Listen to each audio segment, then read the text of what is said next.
మధుపదం YouTube ఛానల్లోని అన్ని వీడియోలు వరుసగా చూడాలనుకుంటే సబ్స్క్రైబ్ చేసుకోవడంతో పాటుగా బెల్ అంటే గంట గుర్తును కూడా నొక్కి ఆల్ ALLని సెలెక్ట్ చేసుకోండి.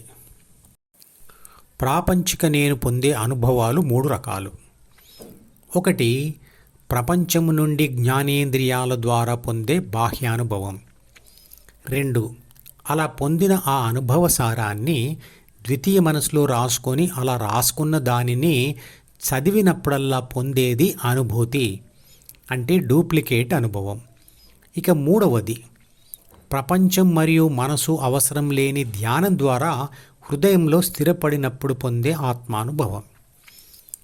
ఆత్మానుభవం పొందిన తర్వాత ప్రపంచంలో తిరుగుతూ ఉన్న ప్రపంచ అనుభవాలు పొందినా ఆ అనుభవ సారాలు మనసులో ఏర్పడవు. ఎందుకంటే ఆ అనుభవం పొందే మరియు ఆ అనుభవ సారాన్ని మనసులో రాసే ప్రాపంచిక ఆత్మ హృదయంతో ఇదివరకే ఎంగేజ్ అయి ఉంది కాబట్టి. ఆత్మానుభవం తప్ప ప్రపంచం వలన పొందే అనుభవం, మనసు ద్వారా వచ్చే అనుభూతి అందరికీ తెలిసినవే. జ్ఞానం 2 రకాలు. 1. ప్రపంచ అనుభవాలతో నేర్చుకొని ద్వితీయ మనసులో దాచుకునే జ్ఞానం. బ్రతకడానికి ఇది అందరూ తప్పనిసరిగా నేర్చుకునేది. ఇది జ్ఞానేంద్రియాలతో తెలుసుకొని ద్వితీయ మనసులో రాసుకునేది. ఇక 2వది బాహ్య ప్రపంచంతో ద్వితీయ మనసుతో దూరంగా ఉండాలి లేదా వాటి నుండి విడిపడాలి అనే ఉద్దేశంతో వాటితో యుద్ధం చేస్తూ తన ధ్యాసను హృదయంలో నిలపడం వల్ల ఏర్పడేది. అది ఆత్మానుభవ జ్ఞానం. ఇదే భగవద్గీత నేర్పిస్తుంది. ఈ బాహ్య మరియు అంతర్జ్ఞానాల కలయికే సంపూర్ణ జ్ఞానం.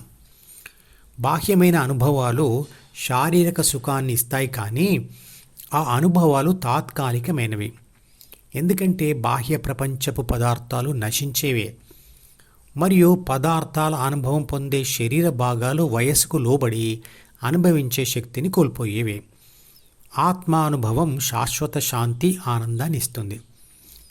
ఎందుకంటే ఇక్కడ ఆత్మ అనేది పదార్థం కాదు, అది శాశ్వతమైనది. మరియు ఆత్మానుభవం పొందే స్థలమైన హృదయం కూడా శాశ్వతమైనది. అంటే అది మనిషి బ్రతికున్నంత వరకు ఉండేది కదా. హృదయం శరీరం యొక్క ఒక అవయవం కాదు కనుక అది వయస్సుకు లోబడి మారదు.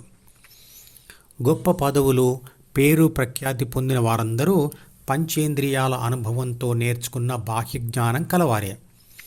వారంతా ప్రపంచాన్ని, పదవులను, బంధాలను, సుఖాలను, కోరికలను వదిలివేసి వైరాగ్యంతో సాధన చేస్తే తప్ప వారు కూడా ఆత్మజ్ఞానం పొందలేరు.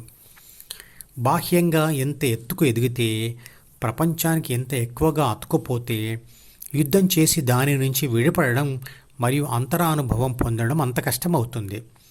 బాహ్య జ్ఞానంతో మనసు మరియు దారిని మోస్తున్నవాడు దించలేనంతగా బరువెక్కుతుంది. అహం కూడా పెరుగుతుంది.